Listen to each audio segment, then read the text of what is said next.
ਤੁਹਾਨੂੰ ਇਹ ਪੁੱਛਣਾ ਸੀ ਕਿ ਬੀਵੀ ਨੂੰ ਮਨਾਉਣਾ ਜ਼ਿਆਦਾ ਮੁਸ਼ਕਿਲ ਹੈ ਜਾਂ ਆਪੋਜੀਸ਼ਨ ਨੂੰ ਮਨਾਉਣਾ ਜ਼ਿਆਦਾ ਮੁਸ਼ਕਿਲ ਹੈ? ਵਿਆਹ ਵਜ੍ਹਾ ਦੀ ਸੂਰਤ ਹਾਲ है बीवी ਨੂੰ ਮਨਾਉਣਾ ਜ਼ਿਆਦਾ ਮੁਸ਼ਕਲ ਹੈ। मैंने तो ऐसे बीवी को ਤੁਸੀਂ ਕਾਫੀ ਬੀਵੀ ਦੇ ਸਤਾਏ ਲੱਗਦੇ ਹੋ। ਬੀਵੀ ਨੂੰ ਕੁਝ ਮਨਾ ਕੇ ਵਹਾਓ ਤੇ ਮੰਨੀਏ, ਅਸੀਂ ਇੰਨੇ ਸਾਲਾਂ ਤੋਂ ਨਹੀਂ ਮਨਾ ਸਕੇ ਭਾਈਜਾਨ। अगर 70 साल भी गुजर जाए ना तो आप उसके मकरों को नहीं समझ सकते। ਬੀਵੀ ਕੇ बीवी के ਮੈਂ ਅਗਰ ਬੀਵੀ ਜੀ ਤੇ ਆਪੋਜੀਸ਼ਨ 'ਚ ਫਰਕ ਕੀ ਹੈ ਵੀਰੇ? ਫਰਕ ਓਪੋਜੀਸ਼ਨ ਦਾ ਮਤਲਬ ਹੁੰਦਾ ਹੈ ਇੱਕ ਮਾਮੂਲੀ ਜਿਹੀ ਰਾਇਆ, ਬੀਵੀ ਦਾ ਮਤਲਬ ਹੈ ਹਕੂਮਤ। ओपोजिशन से आपको कभी कभी मामलात होने पड़ते हैं और बीवी से आपको डेली कोई मामलात पड़ते हैं। ਅਸਲਾਮ ਅਲੈਕੁਮ ਨਾਜ਼ਰੀਨ, ਮੈਂ ਨਈਮ ਸ਼ੌਕੀ ਤਾਂ ਤੁਸੀਂ ਵੇਖ ਰਹੇ ਹੋ ਫਨਕਾਰੀਆਂ। ਨੇੜੇ ਹੋਵੋ। ਅੱਜ ਦੀ ਫਨਕਾਰੀ ਇਹ ਵਾ ਕਿ ਬਰਤਾਨੀਆ 'ਚ ਇੱਕ ਮਾਈ ਦੀ 102 ਸਾਲ ਉਮਰ ਆ, ਉਹਨੇ ਚੱਲਦੇ ਜਹਾਜ਼ ਤੋਂ ਪੈਰਾਸ਼ੂਟ ਬੰਨ੍ਹ ਕੇ ਛਾਲ ਮਾਰ ਕੇ ਰਿਕਾਰਡ ਬਣਾ ਦਿੱਤਾ।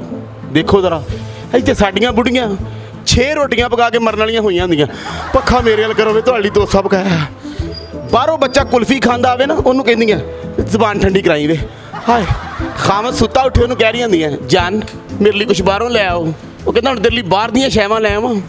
ਇੱਕ ਮੇਰਾ ਦੋਸਤ ਕਹਿੰਦਾ, ਸ਼ੌਕੀ ਭਾਈ ਬੀਵੀ ਨੂੰ ਮਨਾਉਣਾ ਮੁਸ਼ਕਿਲ ਹੈ ਜਾਂ ਆਪੋਜੀਸ਼ਨ ਨੂੰ? ਇਹ ਜਿਹੜੇ ਦੋਵੇਂ ਸਵਾਲ ਅਸੀਂ ਦੋਸਤਾਂ ਬੇਲੀਆਂ ਨੂੰ ਪੁੱਛਾਂਗੇ ਕਿ ਕਿਹੜੀ ਗੱਲ ਕਿੱਥੋਂ ਤੱਕ ਸਹੀ ਆ। ਆਓ ਮੇਰੇ ਨਾਲ। ਭਾਜੀ ਬਰਤਾਨੀਆ 'ਚ ਇੱਕ ਔਰਤ ਨੇ ਨਾ 102 ਸਾਲ ਦੀ ਉਮਰ ਆ, ਉਹਨੇ ਚੱਲਦੇ ਜਹਾਜ਼ ਤੋਂ ਪੈਰਾਸ਼ੂਟ ਬੰਨ੍ਹ ਕੇ ਛਾਲ ਮਾਰ ਕੇ ਰਿਕਾਰਡ ਬਣਾ ਦਿੱਤਾ ਹੈ ਜੀ। ਤੁਹਾਨੂੰ ਇਹ ਪੁੱਛਣਾ ਸੀ ਕਿ ਬੀਵੀ ਨੂੰ ਮਨਾਉਣਾ ਜ਼ਿਆਦਾ ਮੁਸ਼ਕਿਲ ਹੈ ਜਾਂ ਆਪੋਜੀਸ਼ਨ ਨੂੰ ਮਨਾਉਣਾ ਜ਼ਿਆਦਾ ਮੁਸ਼ਕਿਲ ਹੈ? ਦੋਵੇਂ ਬਰਾਬਰ ਦੇ ਨੇ, ਦੋਵੇਂ ਨਹੀਂ ਮੰਨਦੇ, ਦੋਵੇਂ ਨਹੀਂ ਮੰਨਦੇ। ਦੋਵਾਂ ਨਾਲ ਟਾਈਮ ਲੱਗਦਾ, ਸਟਰਗਲ ਲੱਗਦੀ। ਉਹਦੀ ਸਭ ਤੋਂ ਵੱਡੀ ਵਜ੍ਹਾ ਇਹ ਵੇ ਕਿ ਆਪੋਜੀਸ਼ਨ ਕਹਿੰਦੀ ਹੈ ਕਿ ਵੀ ਮੈਂ ਤੇ ਅੱਗੇ ਹੀ ਲੁੱਟੀ ਪੁੱਟੀ ਆਈ ਹਾਂ। ਹਾਂ, ਬੀਵੀ ਕਹਿੰਦੀ ਹੈ ਕਿ ਵੀ ਬੀਵੀ ਕਹਿੰਦੀ ਹੈ ਕਿ ਵੀ ਹੁਣ ਜ਼ਾਹਿਰੀ ਗੱਲ ਹੈ, ਘਰ 'ਚ ਜਦੋਂ ਅਖਰਾਜਾਤ ਨਹੀਂ ਪੂਰੇ ਹੋਣਗੇ ਤੇ ਆਲਰੇਡੀ ਬੰਦੇ ਨੇ ਛਾਲ ਮਾਰਨੀ ਹੈ ਨਾ। ਬਹੁਤ ਸ਼ੁਕਰੀਆ ਸਰ। ਭਾਜੀ ਬੀਵੀ ਨੂੰ ਮਨਾਉਣਾ ਮੁਸ਼ਕਿਲ ਹੈ ਜਾਂ ਆਪੋਜੀਸ਼ਨ ਨੂੰ ਮਨਾਉਣਾ ਮੁਸ਼ਕਿਲ ਹੈ? ਆਪੋਜੀਸ਼ਨ ਨੂੰ ਮਨਾਉਣਾ।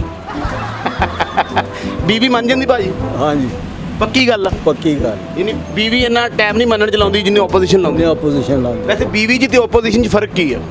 ਬਹੁਤ ਫਰਕ ਹੈ। ਕੀ ਮਸਲਾ? ਇਹ ਹੁਣ ਮੈਂ ਮੈਂਸ਼ਨ ਨਹੀਂ ਕਰ ਸਕਦਾ, ਪਰ ਜਿਹੜਾ ਉਹ ਤੁਹਾਨੂੰ ਇੱਕ ਹੋਰ ਗੱਲ ਦੱਸੀਏ, ਬਰਤਾਨੀਆ 'ਚ ਨਾ 102 ਸਾਲ ਦੀ ਉਮਰ ਨੇ। ਇੱਕ ਔਰਤ ਦੀ 102 ਸਾਲ ਉਮਰ ਆ ਤੇ ਉਹਨੇ ਚੱਲਦੇ ਜਹਾਜ਼ 'ਚ ਪੈਰਾਸ਼ੂਟ ਬੰਨ੍ਹ ਕੇ ਛਾਲ ਮਾਰੀ ਔਰ ਰਿਕਾਰਡ ਲਾਤਾ। ਕਿਆ 102 ਸਾਲ ਦੀ ਉਮਰ ਨੂੰ ਜਿਹੜੀ ਔਰਤ ਆ ਉਹਨੂੰ ਛਾਲ ਮਾਰਨੀ ਜੀ? ਹਾਂ, ਨਹੀਂ ਮਾਰ ਸਕਦੀ। ਸਰ ਨੇ ਮਾਰ ਕੇ ਰਿਕਾਰਡ ਲਾਤਾ। ਉਹ ਬਰਤਾਨੀਆ 'ਚ ਹੋ ਸਕਦਾ, ਇੱਥੇ ਨਹੀਂ ਹੋ ਸਕਦਾ। ਇੱਥੇ ਨਹੀਂ ਹੋ ਸਕਦਾ। ਇੱਥੇ ਨਹੀਂ ਹੋ ਸਕਦਾ। ਇੱਥੇ 30 ਸਾਲ ਦੀ ਔਰਤ ਵੀ ਖਾਮਦ ਨੂੰ ਅੱਗੇ ਲਾਇਆ ਹੁੰਦਾ। ਆ ਲਾਇਆ ਹੁੰਦਾ ਬਿਲਕੁਲ। ਮੇਰੇ ਕੋਲ ਉੱਠਿਆ ਨਹੀਂ ਜਾਂਦਾ, ਬਾਹਰੋਂ ਹੀ ਕੁਝ ਲਿਆ ਉਹ। ਆਹ ਬਿਲਕੁਲ ਇੰਜੀ ਇੰਜੀ। Thank you sir. ਅੱਛਾ ਭਾਜੀ ਬੀਵੀ ਨੂੰ ਮਨਾਉਣਾ ਮੁਸ਼ਕਿਲ ਹੈ ਜਾਂ ਆਪੋਜੀਸ਼ਨ ਨੂੰ? ਬੀਵੀ ਨੂੰ ਮਨਾਉਣਾ ਮੁਸ਼ਕਲ ਵੀ ਹੈ ਤੇ ਆਸਾਨ ਵੀ ਹੈ। ਨਹੀਂ, ਆਪੋਜੀਸ਼ਨ ਨੂੰ ਮਨਾਉਣਾ ਮੁਸ਼ਕਿਲ ਹੈ ਜਾਂ ਬੀਵੀ ਨੂੰ ਮਨਾਉਣਾ ਮੁਸ਼ਕਿਲ? ਓਪੋਜੀਸ਼ਨ ਮਨਾਉਣਾ ਮੁਸ਼ਕਲ ਹੈ।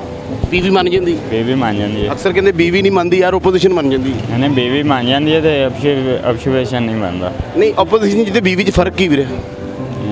ਸਰ ਇਹ ਤੇ ਆਈਡੀਆ ਨਹੀਂ ਹੈ। ਮੇਰੇ ਖਿਆਲ ਰੌਲੇ ਦਾ ਫਰਕ ਆ, ਖੱਪ ਦਾ ਹੈ ਨਾ। ਬੀਵੀ ਕੱਲੀ ਖੱਪ ਆਉਂਦੀ, ਉਧਰ ਜ਼ਿਆਦਾ ਬੰਦੇ ਖੱਪ ਆਉਂਦੇ। ਹਾਂਜੀ ਹੈ।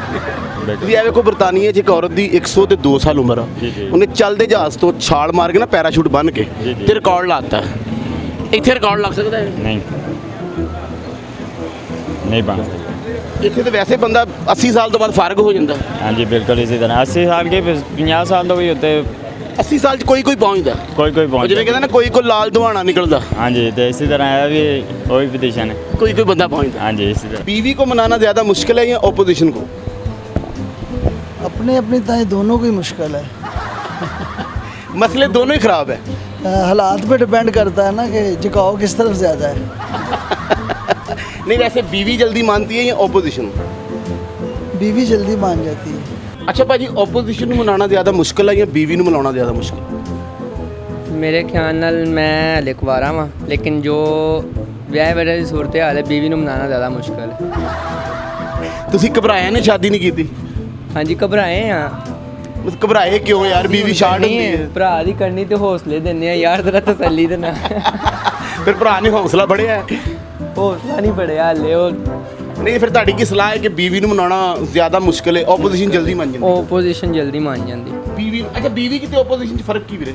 ਬੜਾ ਫਰਕ ਹੈ। ਕੀ? ਦੋਵਾਂ ਨੂੰ ਨਾਲ ਖਿਲਾਰ ਕੇ ਵੇਖ ਲਓ। ਤੁਸੀਂ ਚਾਹ ਰਹੇ ਹੋ ਕਿ ਲੜਾਈ ਜ਼ਰਾ ਵੱਡੀ ਹੋ ਜੇ? ਨਹੀਂ ਨਹੀਂ, ਬਹੁਤ ਵੱਡੀ ਹੋਏਗੀ ਅਗਰ ਦੋਵਾਂ ਦਾ ਕੰਪੀਟੀਸ਼ਨ ਹੋ ਗਿਆ। ਕਿਉਂਕਿ ਬੀਵੀ ਵੀ ਉਨੀ ਉੱਚੀ ਬੋਲਦੀ ਹੈ, ਆਪੋਜੀਸ਼ਨ ਵੀ ਅੱਜਕੱਲ੍ਹ ਉਨੀ ਉੱਚੀ ਬੋਲਦੀ ਹੈ। ਉਨੀ ਉੱਚੀ ਬੋਲਦੀ, ਲੇਕਿਨ ਜਦੋਂ ਬੀਵੀ ਬੋਲੇ ਫਿਰ ਓਪੋਜੀਸ਼ਨ ਜਿਹੜੀ ਥੱਲੇ ਬਹਿ ਜਾਂਦੀ ਨਾ। ਜਦੋਂ ਬੀਵੀ ਬੋਲਦੀ ਬੜੀਆਂ ਆਪੋਜੀਸ਼ਨਾਂ ਕਹਿੰਦੀਆਂ ਕਹਿ ਦਿਓ ਮੈਂ ਘਰ ਨਹੀਂ ਗਾ। ਹਾਂ ਲੇਕਿਨ ਉਹ ਬੈਲ ਵਜਾ ਦਿੰਦੀ ਫਿਰ ਬੀਵੀ ਬਾਹਰ ਆ ਜਾਂਦੀ ਅੱਛਾ ਤੁਹਾਨੂੰ ਇੱਕ ਨਵੀਂ ਗੱਲ ਦਾ ਪਤਾ ਲੱਗਾ ਆ ਬਰਤਾਨੀਆ 'ਚ ਨਾ ਇੱਕ ਮਾਈ ਦੀ 102 ਸਾਲ ਉਮਰ ਆ ਉਹਨੇ ਚੱਲਦੇ ਜਹਾਜ਼ ਤੋਂ ਪੈਰਾਸ਼ੂਟ ਬੰਨ੍ਹ ਕੇ ਛਾਲ ਮਾਰੀ ਤੇ ਰਿਕਾਰਡ ਬਣਾ ਦਿੱਤਾ ਥੱਲੇ ਸੋਫੇ ਪਏ ਹੋਣੇ ਨੇ ਨਾ ਬਚ ਗਈ ਨਹੀਂ ਥੱਲੇ ਸੋਫੇ ਵੀ ਪਏ ਹੁਣ ਤੇ ਇੰਨੀ ਏਜ ਦੀ ਮਾਈ ਬਚਦੀ ਹੌਸਲਾ ਬਚਾ ਲੈਂਦਾ ਹੈ ਨਾ ਇੰਨੀ ਏਜ ਦੀ ਬਾਤ ਹੈ ਜਜ਼ਬਾਤ ਨਾ ਮਾਈ 'ਚ ਹਲੇ ਵੀ 102 ਸਾਲ ਹੋ ਗਈ ਦੁਬਾਰਾ ਜਵਾਨ ਹੋ ਰਹੀ ਇਹੋ ਜੀ ਮਾਈ ਦੇ ਬਾਰੇ ਤੇ ਦੁਆ ਹੁੰਦੀ ਰਹਿੰਦੀ ਕਿ ਯਾਰ ਸਰਦੀਆਂ ਕੱਢ ਜੇ ਸਰਦੀਆਂ ਕੱਢੀਏ ਤੇ ਗਰਮੀਆਂ ਦੇ ਵਿੱਚ ਜਿਹੜਾ ਨਾ ਇਹਨੂੰ ਬਰਫ਼ 'ਚ ਭਾਈ ਰੱਖੇ ਬੰਦਾ ਥੋੜੀ ਹੋਸ਼ਿਆਰ ਨਹੀਂ ਵੈਸੇ ਮਾਈ ਦਾ ਕੋਈ ਅਕਲਮੰਦੀ ਵਾਲਾ ਫੈਸਲਾ ਬਹੁਤ ਅਕਲਮੰਦੀ ਵਾਲਾ ਉਹਨੇ ਕਿਹਾ ਇੰਜ ਤੇ ਮਰਨਾ ਨਹੀਂ ਚਾਹਦਾ ਇੰਜ ਹੀ ਮਰ ਜੀ ਕਿਉਂਕਿ ਉਧਰ ਬੰਦਾ ਗੁਰਬਤ ਨਾਲ ਨਹੀਂ ਮਰਦਾ ਉਹਨੇ ਕਿਹਾ ਯਾਰ ਇੰਜ ਹੀ ਮਰ ਜੀ ਇੰਜ ਹੀ ਮਰ ਜਾਈਏ ਸ਼ੌਕੀ ਭਾਈ ਜਿੰਨੀ ਉਸ ਮਾਈ 'ਚ એનર્ਜੀ ਹੈ ਨਾ ਉਹਦੇ 25 ਤੋਂ 30 ਨਹੀਂ 40 ਕੁ ਵਿਆਹ ਹੋਣੇ ਚਾਹੀਦੇ ਨੇ ਥੋੜਾ ਜਿਹਾ ਹੌਸਲਾ ਤੇ ਉਹਨੂੰ ਹੋਵੇ ਅੱਛਾ ਭਾਜੀ ਬੀਵੀ ਨੂੰ ਮਨਾਉਣਾ ਜ਼ਿਆਦਾ ਮੁਸ਼ਕਿਲ ਹੈ ਜਾਂ ਓਪੋਜੀਸ਼ਨ ਨੂੰ मैंने तो ऐसे बीवी को ਤੁਸੀਂ ਕਾਫੀ ਬੀਵੀ ਦੇ ਸਤਾਏ ਲੱਗਦੇ ਹੋ नहीं सताया तो नहीं लेकिन तजुर्बा काफ़ी हो गया ਇਸ ਬੀਵੀ ਦੇ नज़दीक- ਮਸਲੇ 'ਚ बीवी के मसले ਓਪੋਜੀਸ਼ਨ ਦਾ ਕੋਈ ਤਜਰਬਾ ਨਹੀਂ ओपोजिशन तो मेरे नज़दीक के बीवी से कुछ 30 दर्जे नीचे है ये 70% उससे आगे की चीज़ है ठीक है और मेरे नज़दीक अगर 70 साल भी गुजर जाए ना तो आप उसके मकरों को नहीं समझ सकते ਬੀਵੀ ਕੇ बीवी की ਓਪੋਜੀਸ਼ਨ ਨੂੰ ਬੰਦਾ ਸਮਝ ਜਾਂਦਾ उसको थोड़ा बहुत आप समझ जाएंगे अगर आप उस फील्ड में जाएँ ना तो उसको समझ जाएंगे लेकिन वो भी थोड़ा सा डिफ़िकल्ट है ਅੱਛਾ ਵੈਸੇ ਬੀਵੀ 'ਚ ਤੇ ਓਪੋਜੀਸ਼ਨ 'ਚ ਫਰਕ ਕੀ ਹੈ ਦੋਵਾਂ ਚੀਜ਼ਾਂ 'ਚ फ़र्क ये है कि ओपोजिशन से आपको कभी कभी मामलात होने पड़ते हैं और बीवी से आपको डेली एक कोई मामलात पड़ता है ਬੀਵੀ ਤੇ ਤੁਸੀਂ ਡੇਲੀ ਬੇਸਿਸ ਤੇ ਪਰੇਸ਼ਾਨ ਹੋ डेली बेसिस पे होना पड़ता है अगर ना भी आप हों तो फिर भी होना पड़ेगा मसला ये है ਅੱਛਾ ਭਾਈ ठीक है? ਤੁਹਾਨੂੰ ਨਵਾਂ ਪਤਾ ਲੱਗਾ ਬਰਤਾਨੀਆ 'ਚ ਇੱਕ ਔਰਤ ਆ ਉਹਦੀ 102 ਸਾਲ ਉਮਰ ਆ ਅੱਛਾ। ਉਹਨੇ ਚੱਲਦੇ ਜਹਾਜ਼ ਤੋਂ ਪੈਰਾਸ਼ੂਟ ਬੰਨ੍ਹ ਕੇ ਛਾਲ ਮਾਰ ਕੇ ਰਿਕਾਰਡ ਬਣਾਤਾ ਅੱਛਾ। ਦੇਖੋ ਉਹਦੀ ये तो है हो सकता है ਇਸ ਮਾਈ ਨੂੰ ਕੀ ਇਨਾਮ ਦੇਣਾ ਚਾਹੀਦਾ ਹੈ उसको इनाम तो कुछ नहीं मिलना चाहिए मेरे नज़दीक है वो उसके बारे में तो नहीं मैं कुछ अब कह सकता ਉਹਨੂੰ ਅੱਛਾ ਹੁਣ ਡਾਕਟਰ ਮਿਲਣਾ ਚਾਹੀਦਾ ਦਿਮਾਗ ਦਾ ਜਿਹੜਾ ਨੂੰ ਸਮਝਾਵੇ ਕਿ ਅੱਗੇ ਤੋਂ ਇਦਾਂ ਨਾ ਕਰੀ नहीं डॉक्टर तो नहीं है फिलहाल उसके लिए तो क्या आपको बताएं आप ਤੁਸੀਂ ਮਾਈ ਨਾਲ ਹੋ ਜਾਂ ਮੇਰੇ ਨਾਲ ਹੋ नहीं मैं तो आपके साथ ਫਿਰ ਤੁਸੀਂ ਮਾਈ ਬਾਰੇ ਖੁੱਲ ਕੇ ਗੱਲ ਨਹੀਂ ਕਰਦੇ ਮਾਈ ਤੁਹਾਡੇ ਨਾਲ ਦੇ ਘਰ ਰਹਿੰਦੀ ਕਿ ਬੰਦਾ ਬੁਰਾ ਬਣ ਜਾਏਗਾ नहीं नहीं कि माई गिरे छलांग मारती कि मसला की सी ਉਹਦੇ ਨਾਲ 102 ਸਾਲ ਉਹਦੀ ਉਮਰ ਆ ਉਮਰ ਹੈ। 102 ਸਾਲ ਠੀਕ ਹੈ। ਚੱਲਦੇ ਜਹਾਜ਼ ਤੋਂ ਉਹਨੇ ਪੈਰਾਸ਼ੂਟ ਬੰਨ੍ਹ ਕੇ ਛਾਲ ਮਾਰ ਕੇ ਰਿਕਾਰਡ ਲਾਤਾ अच्छा जो बच गई होगी जाहिर है थल्ले आके उन्हें मरना थोड़ी है जिंदगी इंजॉय कर रही होगी और रेस्ट ज्यादा की कर ਜੋ ਆਏ सकती ਕਿਹੜੀ ਭਾਜੀ ਉਹਨੇ ਪੈਰਾਸ਼ੂਟ ਬੰਨ੍ਹ ਕੇ ਛਾਲ ਮਾਰੀ ਜਾਂ ਕੁਲਫਾ ਬੰਨ੍ਹ ਕੇ ਮਾਰੀ ਹੈ पैराशूट है ना तो जिंदगी इंजॉय कर रही होगी जाहिर है एक साल जो ਕਿਹੜਾ ਇੰਜੋਏ ਹੈ ਜੇ ਇੱਕ ਰੱਸੀ ਟੁੱਟ ਜਾਂਦੀ ਤਾਂ ਕਿੱਥੋਂ ਲੱਭਣਾ ਸੀ ਉਹਨੇ ਇਹ ਤੇ ਹੈ ਫਿਰ ਤੇ ਉਹਦੇ ਬੰਦੇ ਨੂੰ ਸਕੂਨ ਰਹਿਣਾ ਸੀ ਲੇਕਿਨ ਫਿਰ ਵੀ ਯਾਨੀ ਸਕੂਨ ਬੀਵੀ ਮਰਨ ਦਾ ਬੰਦੇ ਨੂੰ ਸਕੂਨ ਆਉਂਦਾ ਹੈ ਮੈਨੂੰ ਲੱਗਦਾ ਥੋੜਾ ਬਹੁਤ ਤੇ ਆਂਦਾ ਹੀ ਹੋਏਗਾ ਕਿਉਂਕਿ ਦੂਜੀ ਦੀ ਤਿਆਰੀ ਚ ਹੋਏਗਾ ਨਾ ਬੇਸ਼ੱਕ ਜਿੰਨਾ ਮਰਜ਼ੀ ਉਮਰ ਹੋਗੀ ਪਹਿਲੀ ਮਰੇਗੀ ਤੇ ਅੱਗੋਂ ਆਪਸ਼ਨ ਹੈ ਪਹਿਲੀ ਮਰੇਗੀ ਤੇ ਆਪਸ਼ਨ ਹੈਨਾ ਅੱਛਾ ਭਾਜੀ ਬੀਵੀ ਨੂੰ ਮਨਾਉਣਾ ਜ਼ਿਆਦਾ ਮੁਸ਼ਕਿਲ ਹੈ ਜਾਂ ਓਪੋਜੀਸ਼ਨ ਨੂੰ ਨਹੀਂ ਬੀਵੀ ਨੂੰ ਮਨਾਉਣਾ ਮੁਸ਼ਕਲ ਹੈਗਾ ਉਹਦੀ ਵਜ੍ਹਾ ਉਹਦੀ ਵਜ੍ਹਾ ਤੁਹਾਨੂੰ ਸਮਝ ਨਹੀਂ ਆਉਂਦੀ ਉਹ ਸਰ ਤੁਹਾਨੂੰ ਸਮਝ ਨਹੀਂ ਆਉਂਦੀ ਸਾਨੂੰ ਤਾਂ ਆਉਂਦੀ ਇਸ ਗੱਲ ਨੂੰ ਤੇ ਤੁਸੀਂ ਜੋਗ ਹੋ ਗਏ ਉਹਨੇ ਮੰਨ ਜਾਣਾ ਬੀਵੀ ਨੂੰ ਕੁਝ ਮਨਾ ਕੇ ਵਹਾਓ ਤੇ ਮੰਨੀਏ ਅਸੀਂ ਇੰਨੇ ਸਾਲਾਂ ਤੋਂ ਨਹੀਂ ਮਨਾ ਸਕੇ ਭਾਈਜਾਨ ਸਰ ਮੇਰੀ 50 ਸਾਲ ਉਮਰ ਹੋ ਗਈ ਜੀ ਯਕੀਨ ਕਰੋ ਹਰ ਵਾਰੀ ਬੀਵੀ ਨੇ ਮਨਾਇਆ ਜਦੋਂ ਮਨਾਇਆ ਅਸੀਂ ਤੇ ਉਹਨੂੰ ਮਨਾ ਹੀ ਨਹੀਂ ਸਕੇ ਭਾਜੀ ਇਹ ਹਾਲ ਹੋ ਗਿਆ ਜੀ ਮੇਰਾ ਤੇ ਪਹਿਲੇ ਭਾਈ ਕਹਿੰਦਾ ਤੁਸੀਂ ਬੋਸਕੀ ਕਲਰ ਦੇ ਸਗੋਂ ਹੁਣ ਮਲੇਸ਼ੀਆ ਕਲਰ ਦੇ ਹੋ ਗਏ ਹੋ। ਦੇਖਿਆ ਨਹੀਂਗਾ ਭਾਈ ਜੀ ਤੁਸੀਂ ਤੇ ਮੇਰੀ ਮਹਿਲ ਲੱਗਦੇ ਸੋ ਭਾਈਜਾਨ ਤੁਸੀਂ ਮਾਸ਼ਾਅੱਲਾ ਸ਼ਾਹਰੁਖ ਖਾਨ ਲੱਗਦੇ ਹੋ ਅੱਜ ਮਗਰ ਮੈਂ ਸੋਚੋ ਉਦੋਂ ਕੀ ਲੱਗਦਾ ਹਾਂ ਸ਼ਾਦੀ ਤੋਂ ਪਹਿਲੇ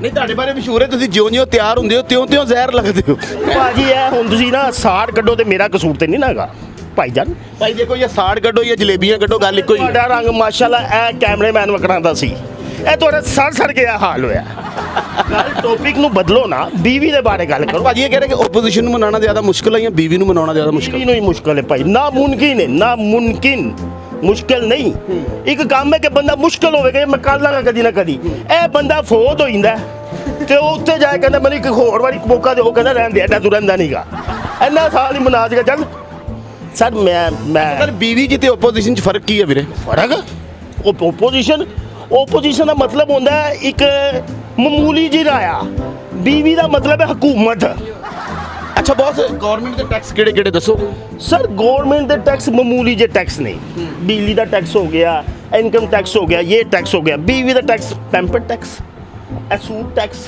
ਇਹ ਜੁੱਤੀ ਟੈਕਸ ਇਹ ਬੱਚੇ ਦੀ ਫੀਸ ਟੈਕਸ ਘਰੋਂ ਨਿਕਲਣ ਤੋਂ ਪਹਿਲੇ ਟੈਕਸ ਇਹ ਟੈਕਸ ਉਹ ਟੈਕਸ ਗੱਲ ਨੂੰ ਸਮਝੋ ਦੋਰਾ ਕੁਝ ਟੈਕਸ ਨੇ ਜਿਹੜੇ ਬਿਆਨ ਵਾਸਤੇ ਨਹੀਂ ਗਏ ਬਸ ਉਹ ਟੈਕਸ ਹੀ ਟੈਕਸ ਸਮਝੀ ਜਾਓ ਸ਼ਹਿਜ਼ਾਦੇ ਬਰਤਾਨੀਆ 'ਚ ਕਮਾਈ ਆ ਉਹਦੀ 102 ਸਾਲ ਉਮਰ ਆ ਚੱਲਦੇ ਜਹਾਜ਼ ਤੋਂ ਉਹਨੇ ਪੈਰਾਸ਼ੂਟ ਬੰਨ੍ਹ ਕੇ ਛਾਲ ਮਾਰ ਕੇ ਰਿਕਾਰਡ ਬਣਾਤਾ ਨਹੀਂ ਇਹ ਤੇ ਬਹੁਤ ਮਾਮੂਲੀ ਰਿਕਾਰਡ ਹੈ ਨਾ ਬਹੁਤ ਮਾਮੂਲੀ ਔਰਤ ਵਾਸਤੇ ਇਹ ਰਿਕਾਰਡ ਮੈਂ ਸੋਰੀ ਮਾਜ਼ਰਤ ਤੁਸੀਂ ਵੱਡੇ ਭਾਏ ਨੂੰ ਲੱਗਦੇ ਹੋ ਹੈ ਨਹੀਂ ਮਗਰ ਔਰਤ ਵਾਸਤੇ ਇਹ ਪੈਰਾਸ਼ੂਟ ਤੋਂ ਉਹ ਪੈਰਾਸ਼ੂਟ ਤੋਂ ਬਗੈਰ ਵੀ ਛਲਾਂਗ ਮਾਰਦੀ ਤੇ ਉਹਨੂੰ ਕੁਝ ਨਹੀਂ ਹੋਣਾ ਸੀ ਜਿਸ ਔਰਤ ਨੇ 102 ਸਾਲ ਕੱਢੇ ਨੇ ਆਖਰ ਇਜ਼ਰਾਈਲ ਉਹਨੂੰ ਲੱਭਦਾ ਹੀ ਹੋਣਾ ਨਾ ਉਹਨੂੰ ਵੀ ਡੋਜ਼ ਕਰਾ ਦਿੱਤਾ ਹੋਣਾ ਮੈਂ ਤੁਹਾਡੀ ਗੱਲ ਤੋਂ ਬਿਲਕੁਲ ਡਿਸਐਗਰੀ ਹਾਂ ਮੈਂ ਤੁਹਾਡੀ ਗੱਲ ਮੰਨਦਾ ਹੀ ਨਹੀਂਗਾ ਉਹ ਪੈਰਾਸ਼ੂਟ ਨਾ ਵੀ ਲਾਂਦੀ ਨਾ ਤੇ ਥੱਲੋਂ ਹੀ ਉਹਨੇ ਕਹਿੰਦਾ ਜਾਏ ਉਂਝ ਬੁੜੀ ਥੱਲੇ ਡਿੱਗੇ ਕਿ ਨਹੀਂ ਲੈ ਉੱਤੋਂ ਮੈਨੂੰ ਝਿੱਕਾ ਕਿੰਨੇ ਦਿੱਤਾ ਬਸ ਇਹ ਗੱਲ ਮੈਂ ਤੁਹਾਡੀ ਗੱਲ ਮੰਨਦਾ ਨਹੀਂ ਭਾਈ ਜਾਨ ਤੇ ਨਾਜ਼ਰੀਨ ਕਿੱਦਾਂ ਦਾ ਲੱਗਾ ਤੁਹਾਨੂੰ ਸਾਡਾ ਫਨਕਾਰੀਆਂ ਜੇ ਚੰਗਾ ਲੱਗਾ ਤੇ ਚੈਨਲ ਨੂੰ ਲਾਈਕ ਕਰੋ ਤਾਂ ਸ਼ੇਅਰ ਕਰੋ ਨੇੜੇ ਹੋਵੋ ਘੰਟੀ ਤੇ ਅੰਗੂਠਾ ਜ਼ਰੂਰ ਮਾਰਿਆ ਕਰੋ ਇਦਾਂ ਸਾਡਾ ਹਰ ਵੀਡੀਓ ਤੁਹਾਡੇ ਤੱਕ ਪਹੁੰਚੂ ਹੱਸਦੇ ਰਹੋ ਮੁਸਕਰਾਉਂਦੇ ਰਹੋ ਸਲਾਮਤ ਰਹੋ ਤੇ ਵੇਖਦੇ ਰਹੋ ਫਨਕਾਰੀਆਂ